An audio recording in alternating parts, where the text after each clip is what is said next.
Los invito a ponerse en pie y busquen en sus Biblias el libro de Filipenses, capítulo 2. Hace unas semanas atrás hemos venido iniciando una nueva serie del libro de Filipenses. Anteriormente se expuso el capítulo 1. Ahora vamos a iniciar con el capítulo número 2 del libro de Filipenses. Filipenses 2, del 1 al 11.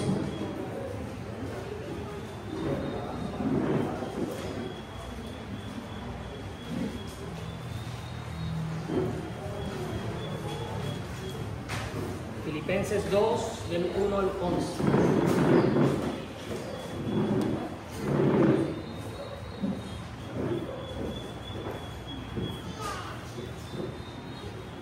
Leo en el nombre del Padre, del Hijo y del Espíritu Santo. Dice así: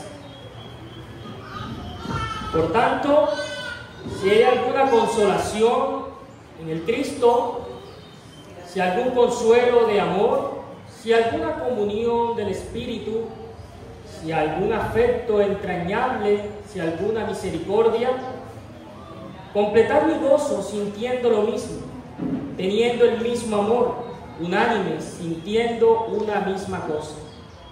Nada hagáis por contienda o por vanagloria, antes bien con humildad, estimando cada uno a los demás como superiores a él mismo, no mirando cada uno por lo suyo propio, sino cada cual también por lo de los otros. Haya pues en vosotros este sentir que hubo también en el Cristo Jesús, el cual, siendo en forma de Dios, no estimó el ser igual a Dios como cosa a que aferrarse, sino que se despojó a sí mismo, tomando forma de siervo, hecho semejante a los hombres, y estando en la condición de hombre, se humilló a sí mismo, haciéndose obediente hasta la muerte y muerte de cruz. Por lo cual Dios también le exaltó hasta lo sumo y le dio un nombre que es sobre todo nombre, para que en el nombre de Jesús se doble toda rodilla de los que están en los cielos y en la tierra y debajo de la tierra, y toda lengua confiese que Jesucristo es el Señor, para la gloria de Dios Padre. Oremos. Señor Dios que estás en los cielos, gracias por esta porción bíblica que hemos leído. Ayúdame, Señor, a exponer este sermón humildemente, Señor, y que las personas, los hermanos que en estos momentos están aquí, Señor, se lleven algo bueno y que puedan poner todo esto en práctica, Señor. Que mi exposición sea guiada bajo tu poder y bajo tu Espíritu Santo, Padre. Gracias, Señor. Amén. Pueden sentarse.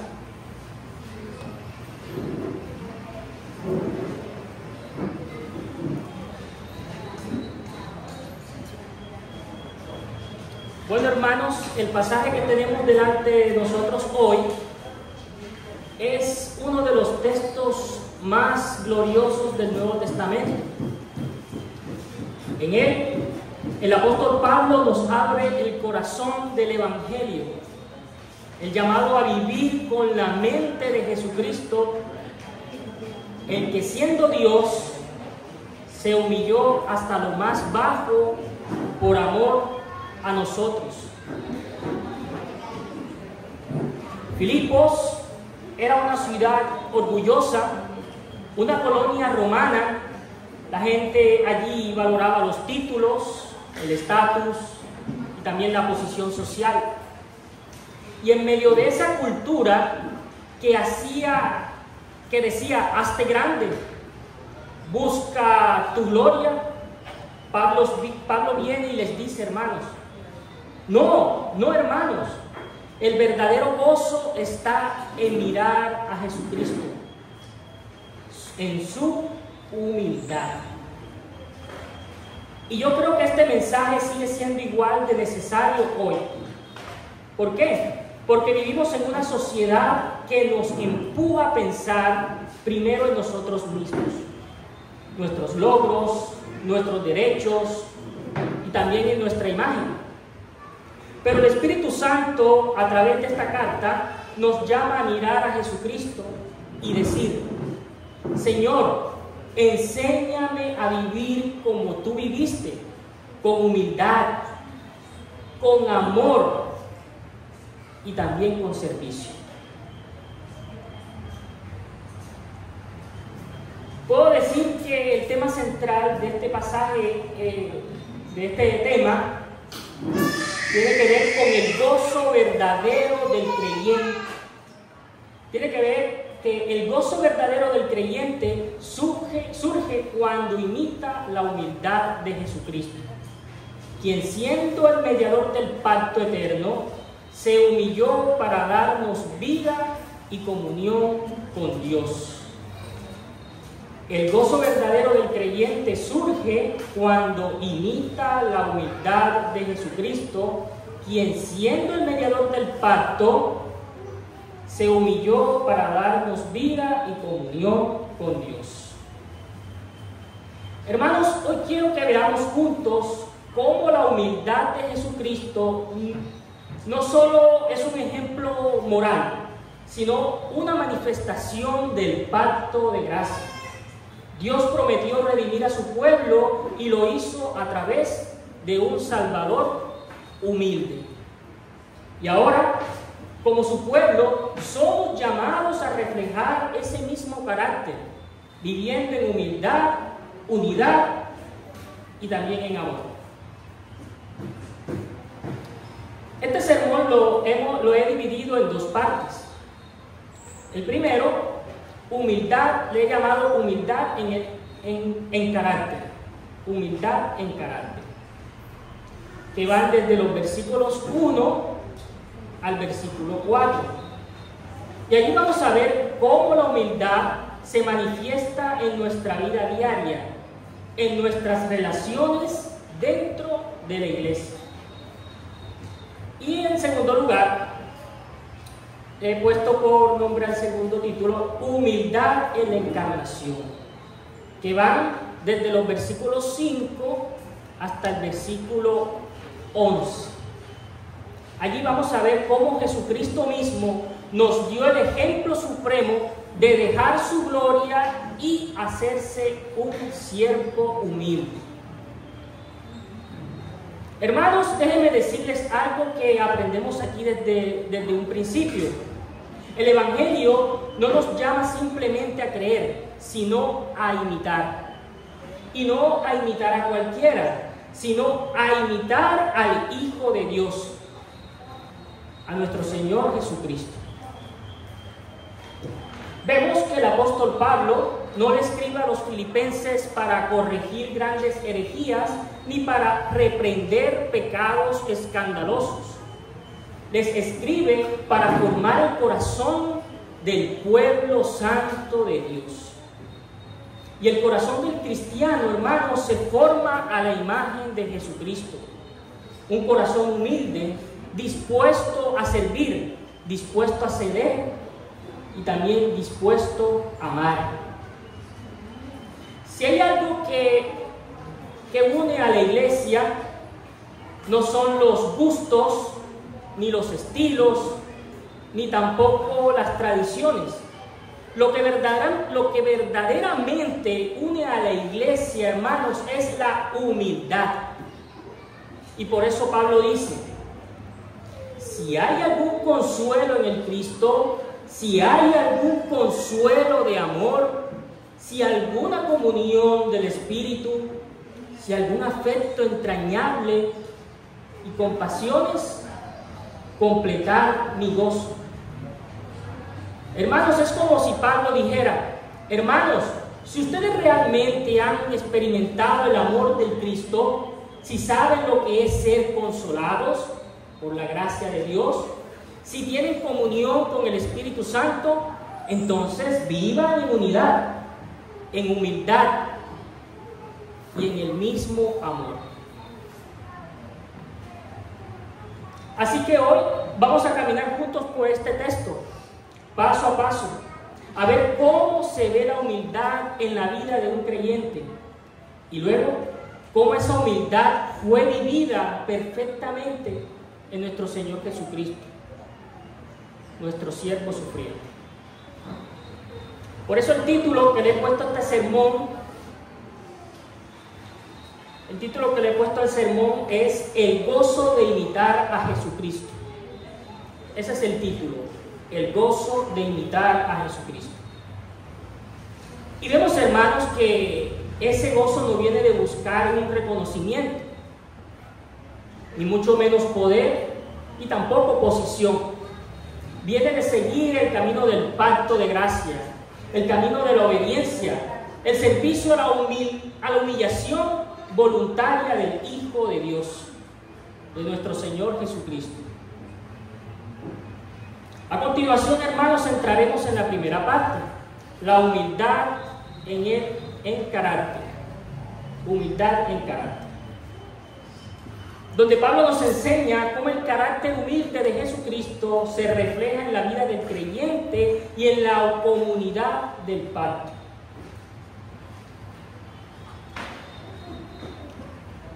Hermanos, después de mostrarnos un recorderis del capítulo 1, la necesidad de permanecer, el capítulo 1 del libro de Filipenses habla de la necesidad de permanecer firmes en un mismo espíritu, combatiendo unánimes por la fe del Evangelio. El apóstol Pablo ahora nos enseña cómo se logra eso. Y la respuesta es clara. La unidad de la iglesia solo puede permanecerse cuando hay humildad en el corazón. No se trata de fingir armonía, no se trata de callar para no discutir. Pablo nos lleva a algo mucho más profundo. Unidad que nace de haber sido alcanzados por el amor de Dios en el pacto de gracia. Versículo 1. Por tanto, si hay alguna consolación en el Cristo, si hay algún consuelo de amor, si alguna comunión del Espíritu, si algún afecto entrañable, si alguna misericordia. Miren, hermanos, cómo comienza Pablo aquí. Comienza con 4 frases, una detrás de otra, y todas comienzan con ese sí. Ese sí que en el idioma original no expresa duda, sino que expresa certeza. Pablo no está diciendo si acaso existe, sino más bien, puesto si hay consuelo en el Cristo, puesto si hay comunión en el Espíritu, puesto que hay amor entre ustedes, entonces vivan de acuerdo a eso. Y esto es importante, hermanos, porque la vida cristiana no se vive para obtener bendición, sino desde la bendición del pacto ya hemos sido consolados, hemos sido amados, ya hemos participado también, hermanos, del Espíritu Santo. ¿Y por qué todo esto es real? Porque ahora estamos llamados a vivir con el mismo amor y la misma humildad. Pablo aquí está apelando a las bendiciones del pacto de gracia. Él sabe que lo que sostiene a la iglesia no son los acuerdos humanos, sino la comunión trinitaria. Hermanos, el amor viene del Padre, el consuelo viene del Hijo, y la comunión la da el Espíritu Santo de Dios. Así que, hermanos, si realmente somos el pueblo del pacto, nuestra vida debe reflejar ese carácter trinitario, debe reflejar amor, debe reflejar servicio y también unidad. Versículo 2.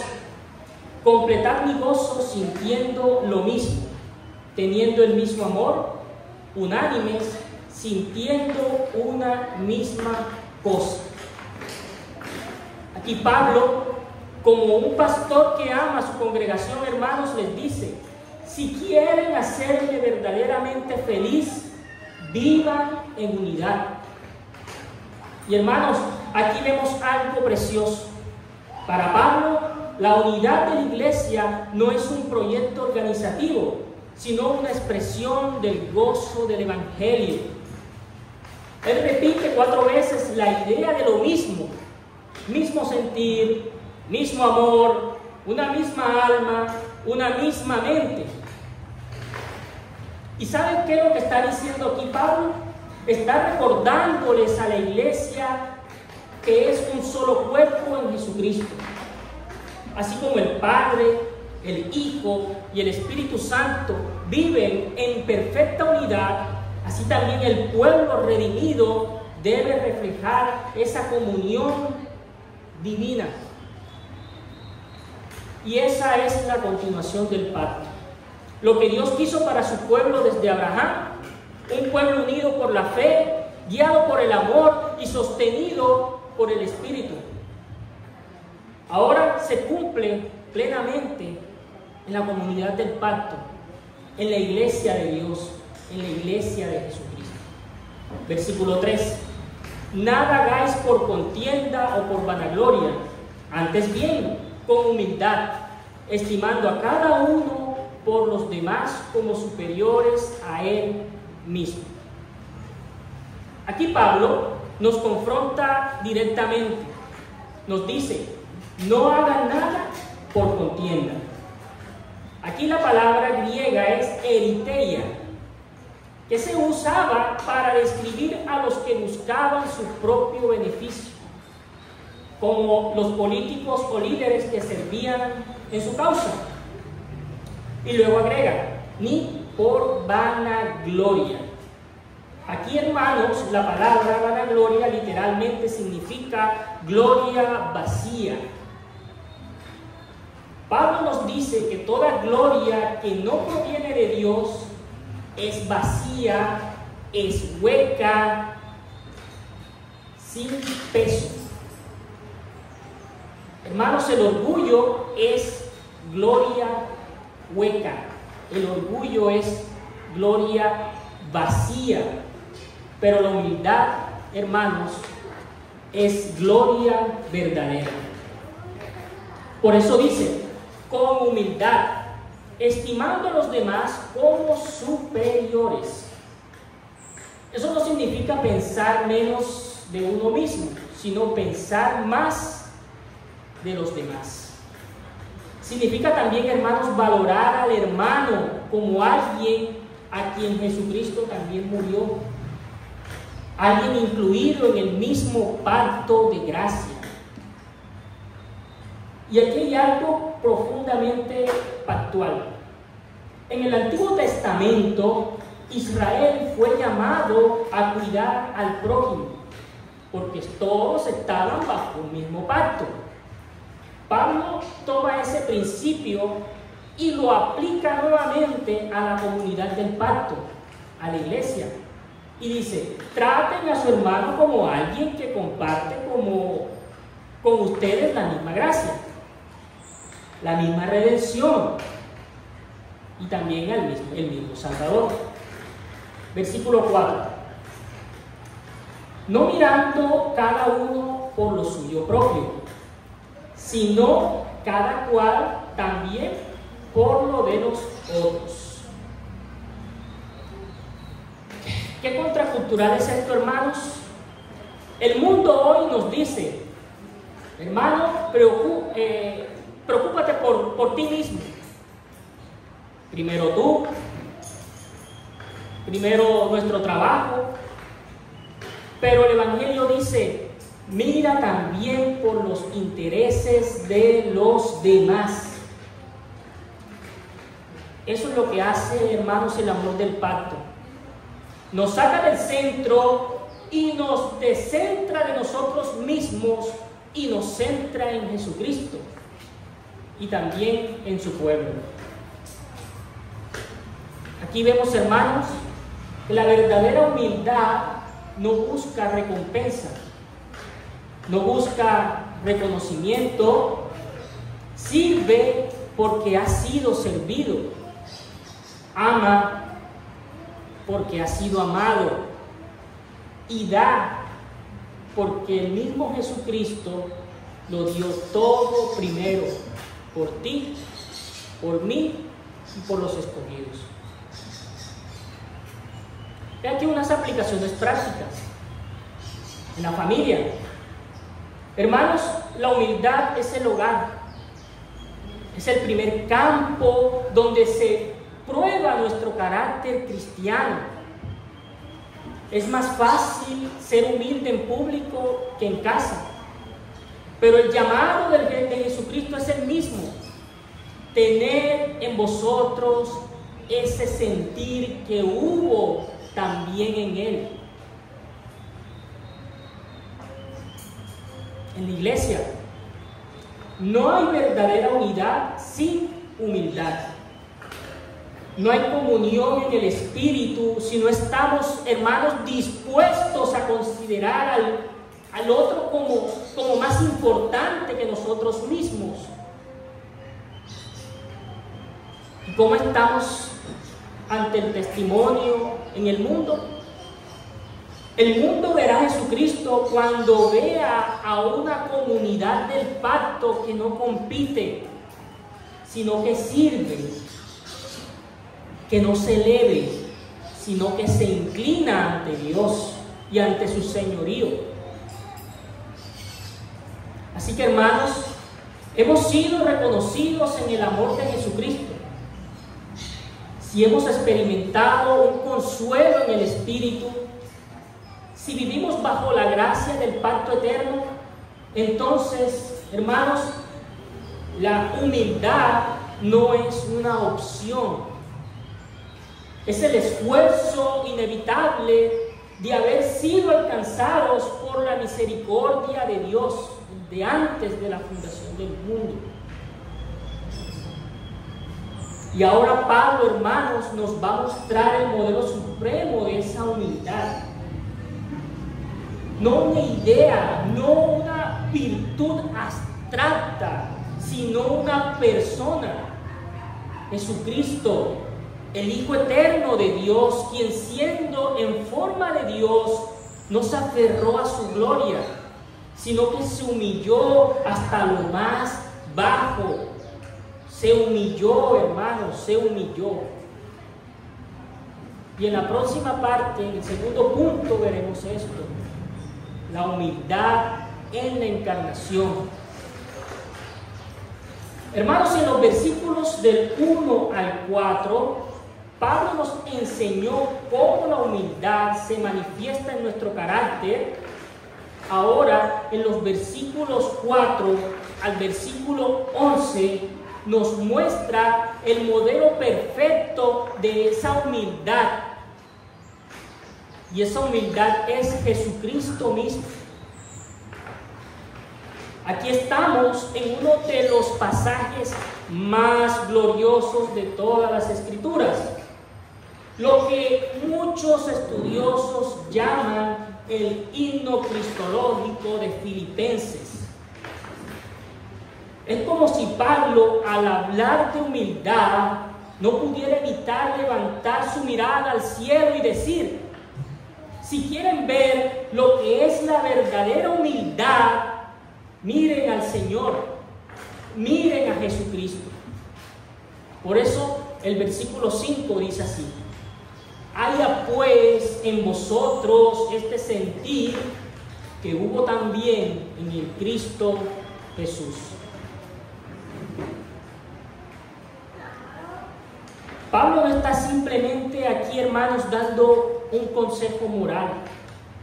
Está diciendo: hermanos, piensen y sientan, vivan como Jesucristo. En otras palabras, dejen que el mismo Espíritu Santo que guió a Jesucristo en su obediencia sea el que gobierne sus corazones.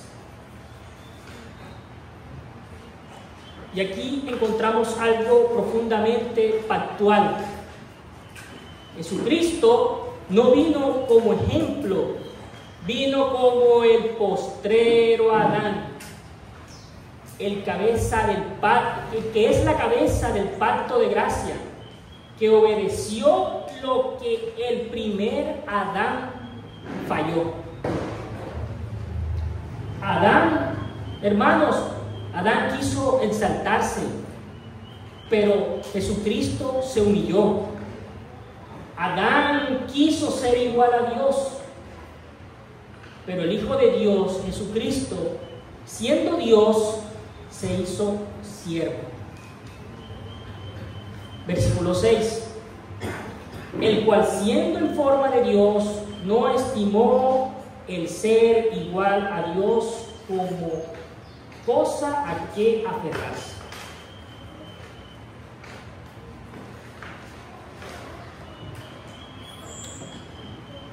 Aquí, hermanos, Pablo nos está diciendo que Jesucristo poseía toda la gloria, toda la majestad, toda la plenitud divina desde la eternidad, desde antes de la fundación del mundo, entronado junto con el Padre.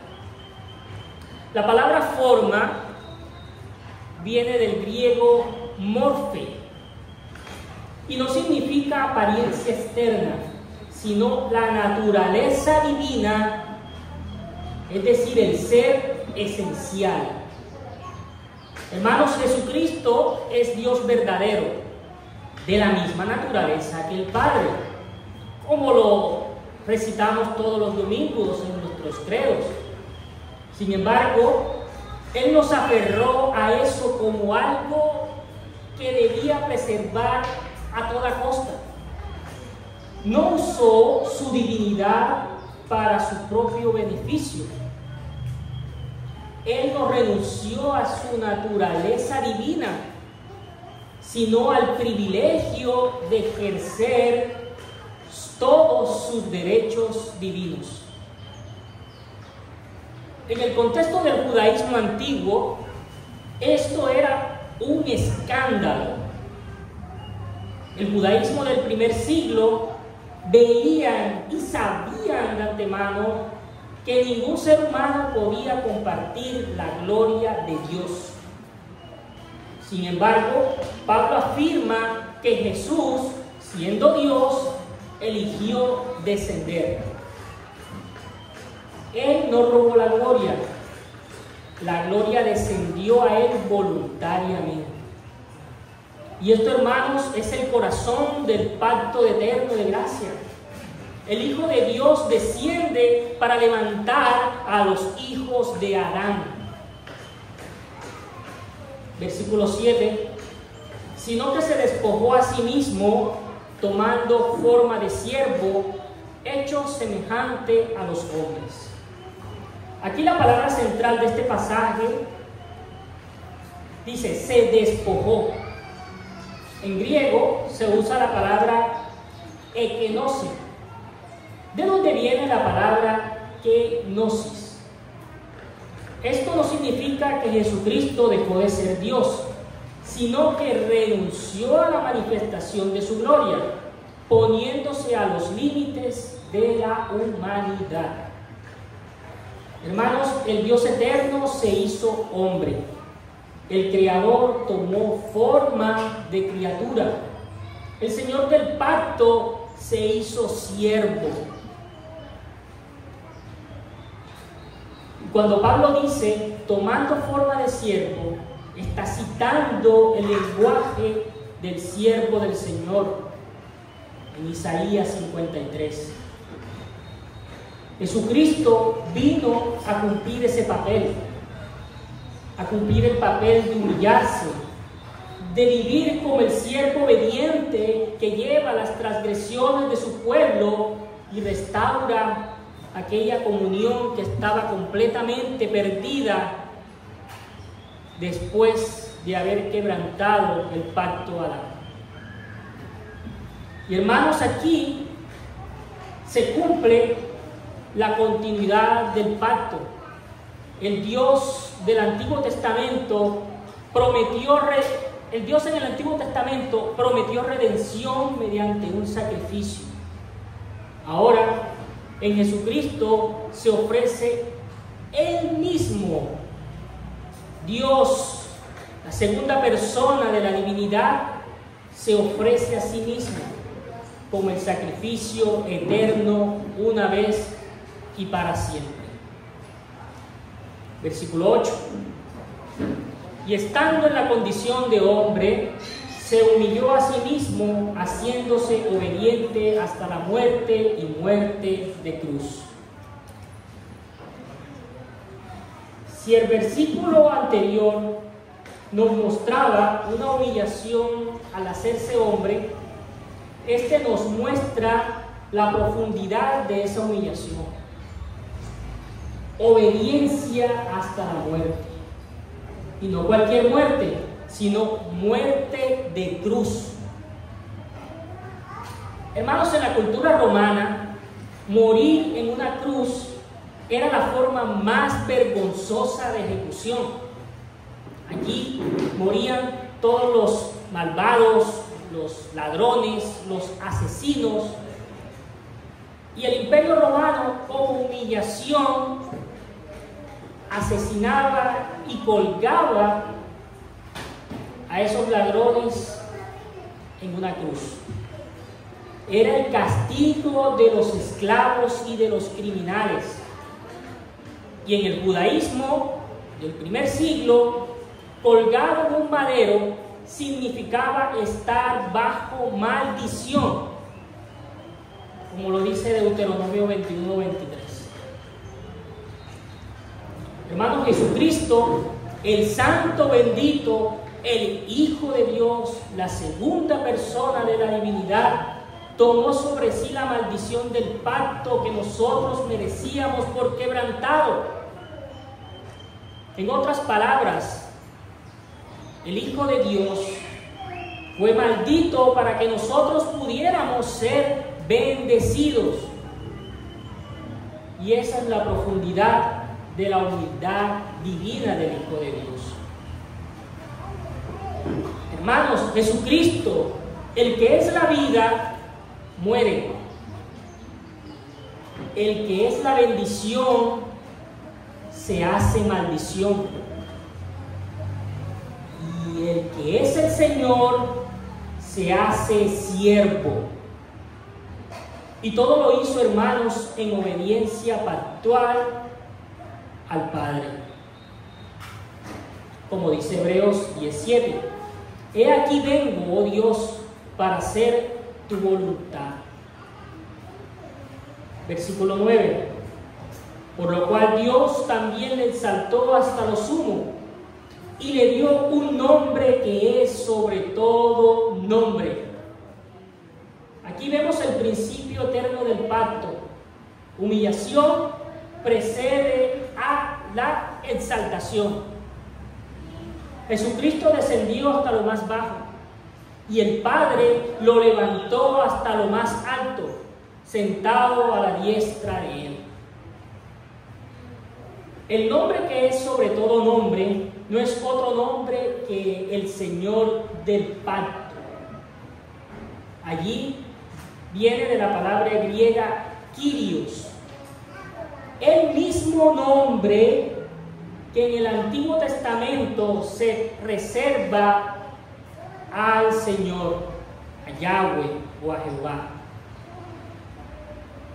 El mismo nombre que usa el judaísmo, Hashem, es el mismo nombre, Kyrios. Pablo está diciendo, aquel que se humilló hasta la cruz es el mismo que posee el nombre del Dios del pacto. Versículos 10 al 11 dice, para que en el nombre de Jesús se doble toda rodilla de los que están en los cielos y en la tierra y debajo de la tierra, y toda lengua confiese que Jesucristo es el Señor, para la gloria de Dios Padre. Hermanos, aquí se cumple Isaías 45:23, donde el Señor dice: por mí mismo hice juramento, que ante mí se doblará toda rodilla. Pablo aplica esa misma profecía dada en Isaías y la aplica directamente a Jesucristo. En otras palabras, Jesús es el Señor, es Yahweh, es Jehová encarnado, el Señor del pacto. Y noten algo hermoso: la exaltación de Jesucristo no termina en su gloria personal, sino para la gloria de Dios el Padre, de la primera persona de la divinidad. Hermanos, aquí el Hijo no busca reconocimiento propia por fama. Su exaltación glorifica al Padre que está en los cielos. Así es la humildad perfecta. Jesucristo no busca su propia gloria, sino que en su gloria exalta al Creador, al Padre eterno.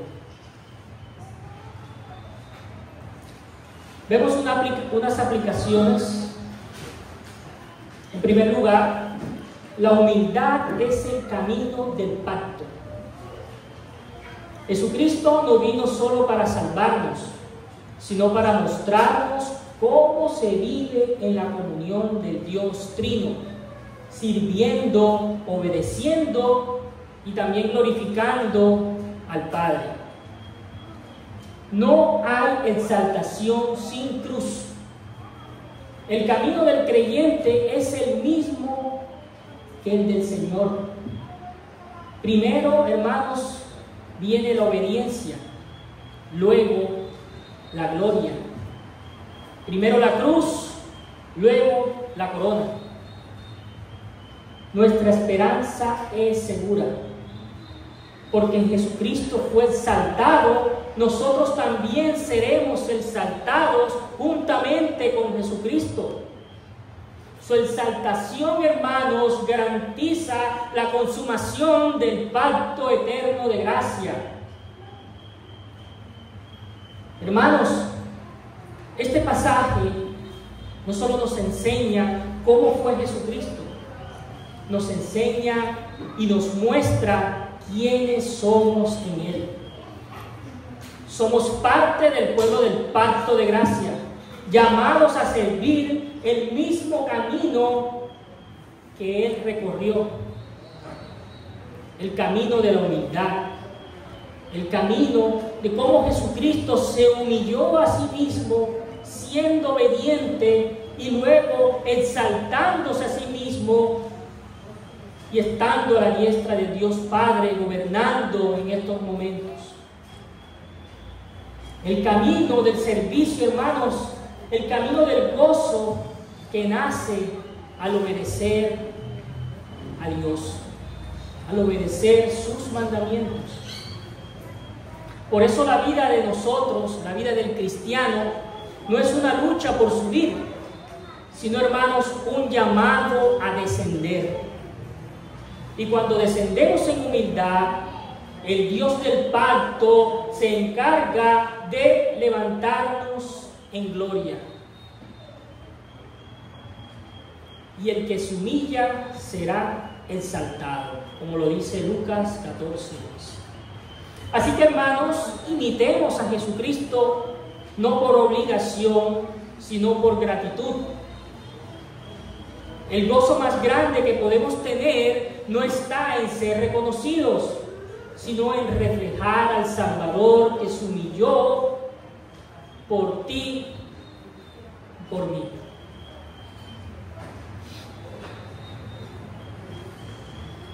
Para concluir, hermanos, este sermón, hemos visto en este pasaje dos grandes verdades que se resumen en toda la vida cristiana.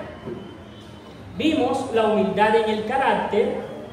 Allí vimos que se vive en la comunidad, cómo se vive en la comunidad del pacto. Vimos también la humildad en la encarnación, que fue revelada en Jesucristo, que es el mediador del pacto. Pero ahora, al cerrar, necesitamos mirar un poco más lejos, donde Pablo no se detiene solamente en la cruz, ni siquiera en la exaltación. Nos lleva a contemplar el propósito eterno del pacto de Dios. Para que el nombre de Jesús se doble toda rodilla y toda lengua confiese que Jesucristo es el Kyrios, el Señor, el Dios. Esa es la meta de toda la historia de la redención. Desde Génesis hasta el Apocalipsis, Dios ha estado obrando un solo propósito, un solo pacto: reunir a su pueblo humilde, redimidos por la sangre del Cordero, para que se adore al Señor en perfecta comunión. Hermanos, la humildad de Jesucristo inaugura el pacto eterno de gracia. No, inaugura mejor el pacto eterno, porque el pacto de gracia ha existido desde antes de la fundación. Jesucristo no vino a iniciar algo nuevo, vino a cumplir el pacto de redención, el pacto salutis. Desde antes de la fundación del mundo, el Padre había decretado salvar a su pueblo. El Hijo había aceptado ser el mediador y el Espíritu Santo había prometido aplicarlo en nuestros corazones. Cuando Jesucristo se humilló, obedeció hasta la muerte. Ese pacto eterno se selló con sangre. La cruz fue el altar donde la promesa de Dios se hizo realidad. Y ahora, cada vez que nos humillamos ante Dios, el Dios Trino, y servimos a los hermanos, estamos sirviendo dentro de esa misma historia del pacto. Nuestra humildad diaria es una pequeña participación en la gran humillación que hizo nuestro amado Señor Jesucristo. Por eso, nada de lo que hacemos en amor y servicio es insignificante. Hermanos, todo tiene peso, porque está unido al camino del mediador del pacto. La exaltación de Jesucristo garantiza nuestra gloria futura. El texto dice: Dios lo exaltó hasta lo sumo. La exaltación no fue solo para Él, sino que fue para todos los que están en Él. Jesucristo, cuando fue levantada toda su iglesia.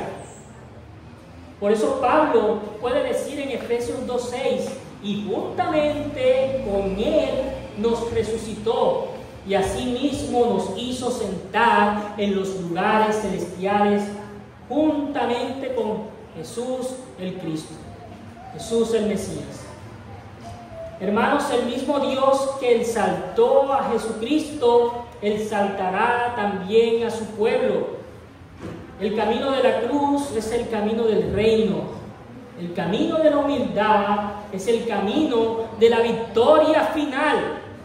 Y un día, y esto no es poesía, es una promesa, toda rodilla se doblará, incluso aquellas que hoy se resisten a confesar el señorío de Jesucristo. Y cuando eso ocurra, hermanos, los humildes que se aferraron a Jesucristo no serán avergonzados jamás. Serán glorificados juntamente con Él. El siervo exaltado compartirá su gloria con los siervos que fueron fieles. Y la humildad hoy es preparación para la eternidad. Hermanos, cada acto de servicio que hagamos, cada sacrificio oculto, cada palabra amable que ofrecemos en el nombre de Jesucristo es un anticipo al cielo, porque en el reino eterno no habrá orgullo, ni competencia, ni división. Habrá un solo pueblo, escogido desde antes de la fundación del mundo, un solo Señor, un solo cántico. Jesucristo es el Señor para la gloria de Dios Padre. Y en este día, hermanos, todos los que aprendieron aquí a inclinarse ante el Cristo se levantarán con Él en gloria. Los que se humillaron en tierra reinarán con Él en el cielo. Los que tomaron la forma de siervos escucharán: bien, buen siervo fiel, entra en el gozo de tu Señor. Gracias, Señor, gracias por esto. Hoy, hermanos, quiero animarles en el amor del Señor. Si estás cansado de servir y sientes que nadie lo nota, recuerda, Dios sí lo ve. Si has tenido problemas que perdonar cuando no te pidieron perdón, entiende esto, hermano. Jesucristo te entiende. Él lo hizo primero, así que perdona. Si te cuesta humillarte en una situación difícil, mira la cruz, porque allí el Hijo de Dios se humilló por ti, se exaltó por ti, y en estos momentos la cruz está vacía. Y el mundo dice: el que se humilla pierde. Pero el Evangelio es muy claro, hermanos, y dice: el que se humilla será exaltado. Y no por mérito propio, sino porque está unido al Rey que se humilló para salvarnos. Así que, hermanos, el camino del pacto, el camino de la humildad, el camino del gozo es verdadero. El gozo de imitar a Jesucristo, hermanos. El gozo de imitar al Hijo de Dios, al que se humilló por nosotros y que se exaltó hasta lo más sumo. Oremos. Señor Dios, Padre eterno, Padre de nuestro Señor Jesucristo, gracias, Señor, por habernos mostrado a tu Hijo, el rostro, Padre, de esta humildad que se hizo perfecta. Gracias porque porque en la obediencia de tu Hijo encontramos nuestra salvación, Señor. Te pedimos que formes en nosotros la mente de Jesucristo, que nos libres del orgullo, que nos libres, que nos enseñes, Señor, de servir con alegría, Padre. Que cada día recordemos que el camino hacia la gloria pasa por la cruz. Haznos, Señor, humildes, pero llénanos, Señor, de esperanza. Que vivamos para la gloria de tu nombre hasta el día en que toda rodilla se doble y toda lengua confiese que Jesucristo es el Señor. Todo esto lo hacemos, Señor, para la gloria de tu nombre y para el bien de toda la congregación. Gracias, Señor, por toda la exposición, y que pongamos todo esto aprendido, Señor, en práctica. Gracias, Padre, en el nombre de tu Hijo Jesucristo oramos. Amén.